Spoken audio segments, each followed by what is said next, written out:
அஸ்ஸலாமு அலைக்கும் ஃப்ரெண்ட்ஸ், எல்லோரும் எப்படி இருக்கீங்க? அதெல்லாம் நாங்கள் எல்லோரும் நல்லாயிருக்கும், நீங்களும் நல்லா இருப்பீங்கன்னு நினைக்கிறேன். நான் இன்றைக்கி வீடியோ செய்ய ரெசிபி என்னென்னா, இன்றைக்கி புரட்டாசி மாதம் ஸ்பெஷலாக நான் வந்து இன்றைக்கி வந்து பாசிப்பருப்பையும் நான் வந்து ஜவ்வரிசி வச்சு ஒரு சூப்பரான பாயாசம் தாங்க செய்ய போகிறேன். நல்ல ஒரு அருமையான டேஸ்ட்டில் வந்துச்சு. இப்போ வாங்க அது எப்படி செய்யலான்னு பார்க்கலாம். வீடியோக்குள்ளே போட்டோம்னா அப்படியே நம்ம சேனல் முக்கால் சப்ஸ்கிரைப் பண்ணிவிட்டு அப்படியே பக்கத்தில் இருக்க பெல் ஐக்கானே கிளிக் பண்ணிவிடுங்க. அப்போ தான் நான் போடுற வீடியோ உங்களுக்கு உடனே வந்து சேருங்க.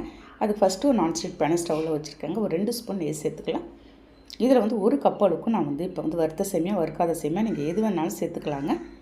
நம்ம வந்து பாயாசம் செய்கிறேன், நான் வந்து இந்த சேமியா தான் நான் வந்து சேர்த்துருக்கேன். ஒரு 2 நிமிஷம் நல்லா நம்ம வந்து வறுத்து எடுத்துடலாம். இந்த மாதிரி ப்ரௌன் ஆகிற வரைக்கும் நீங்கள் வந்து வறுத்துக்கோங்க. பாருங்கள், நெய்யிலே கொஞ்சம் நேரம் இந்த சேமியானா வறுத்துனீங்கன்னா உங்கள் டேஸ்ட் உங்களுக்கு வந்து நல்லா சூப்பராக இருக்கும். நமக்கு ஏற்கனவே வறுத்த சேமியா இருந்தாலும் பரவாயில்ல, நம்ம 2 நிமிஷம் இந்த மாதிரி நெய்யில் வறுத்துட்டிங்கன்னா உங்களுக்கு டேஸ்ட்டு சூப்பராக இருக்குங்க.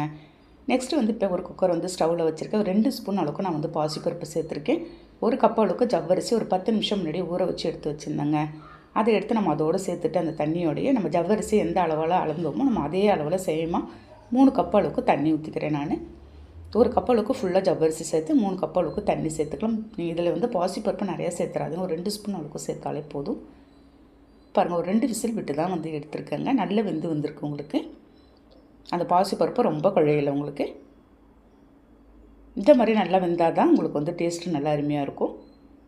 ரொம்ப நேரம் நீங்கள் வந்து விசில் விட்டு எடுத்துட்டிங்கன்னா உங்களுக்கு குழன்னு ஆகிடுங்க அந்த ஜவ்வரிசி ஃபுல்லாகவே. இப்போ இந்த சமயத்தில் இதில் என்ன செய்ய போகிறேன்னா, நம்ம வறுத்து வச்சுருந்த சேமியா எடுத்து நம்ம சேர்த்துடலாம்.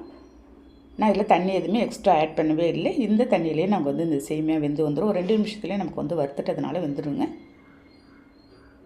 தண்ணி உங்களுக்கு கூடுதலாக உங்களுக்கு நல்லா தண்ணியாக வேணும்னா இந்த சமயத்தில் நீங்கள் தண்ணி ஊற்றி கூட நீங்கள் வந்து வேக வச்சுக்கலாம். இதில் கொஞ்சமாக ஒரு 1/4 ஸ்பூன் அளவுக்கு தூள் உப்பு சேர்த்து திரும்ப ஒரு மிக்ஸ் கொடுத்துட்றேன். நம்ம இந்த 3ஐயும் கலந்து செஞ்சுருக்கிறதுனால அவ்வளோ ஒரு சூப்பரான டேஸ்ட்டில் இருக்குங்க. குழந்தைங்களுக்கு நீங்கள் ஊற்றி கொடுத்த உடனே அப்படியே எல்லாத்தையும் காலி பண்ணிவிடுவாங்க. சேமியா நல்லா நமக்கு வந்து வெந்து வந்ததும் இந்த சமயத்தில் நான் வந்து காய்ச்சி ஆற வச்சு எடுத்து வச்சுருந்தேன் பசும்பால் எடுத்து ஒரு டம்ளர் திக்கான பாலை எடுத்து நான் வந்து சேர்த்துக்கிறேன். நீங்கள் இந்த அளவுக்கு குவான்டிட்டிக்கு நீங்கள் வந்து 1 டம்ளர் ஊற்றினாலே உங்களுக்கு வந்து கரெக்டாக இருக்குங்க. பாருங்கள், எல்லாமே நல்லா சரியான கன்சிஸ்டன்சியில் வெந்து வந்திருக்கு. அந்த பாசிப்பருப்பு உங்களுக்கு நிறைய வேகலைங்க. நல்ல ஒரு மிக்ஸ் கொடுத்துட்டு இந்த சமயத்தில் நாட்டு சர்க்கரை ஒரு 1/2 கப்பு எடுத்து சேர்த்துக்கிறேன். உங்கள்கிட்ட வெல்லம் இருந்தாலும் நீங்கள் வந்து சேர்த்துக்கலாம். வெல்லத்தை அப்படியே காய்ச்சி ஒரு டம்ளர் தண்ணி ஊற்றி காய்ச்சி இந்த மாதிரி சேர்த்துக்கலாங்க. நீங்கள் நாட்டு சர்க்கரை நமக்கு சேர்த்ததும் கலர் ஃபுல்லாக சேஞ்ச் ஆகிடுச்சு பாருங்கள். பாருங்கள், இது அப்படியே இருக்கட்டும். இப்போ ஃபைனலாக நான் வந்து தாளிப்பு தாங்க. நெய்யில் ஒரு 4 ஸ்பூன் நெய் சேர்த்து நான் வந்து பாதம், திராட்சை மட்டும் நான் வந்து தாளித்து ஊற்றிருக்கேன். உங்கள்கிட்ட எந்த நட்ஸ் இருந்தாலும் நீங்கள் வந்து தாளித்து ஊற்றிக்கலாங்க. நம்ம நெய்யில் தாளித்து ஊற்றினதும் ஃப்ளேவரே செம்மையாக இருக்குங்க. அப்படியே ஒரு சூடாக எடுத்து பவுலில் ட்ரான்ஸ்ஃபர் பண்ணி அப்படியே குழந்தைங்கள்லேருந்து பெரியவங்க வரைக்கும் எல்லாருக்கும் நீங்கள் கொடுத்து பாருங்களேன். அவ்வளோ ஒரு சூப்பரான டேஸ்ட்டில் இருக்கும். நமக்கு பாயாசம்னா எல்லாருக்கும் ஒரு பிடித்தமான ஒரு ரெசிபி தான் இது.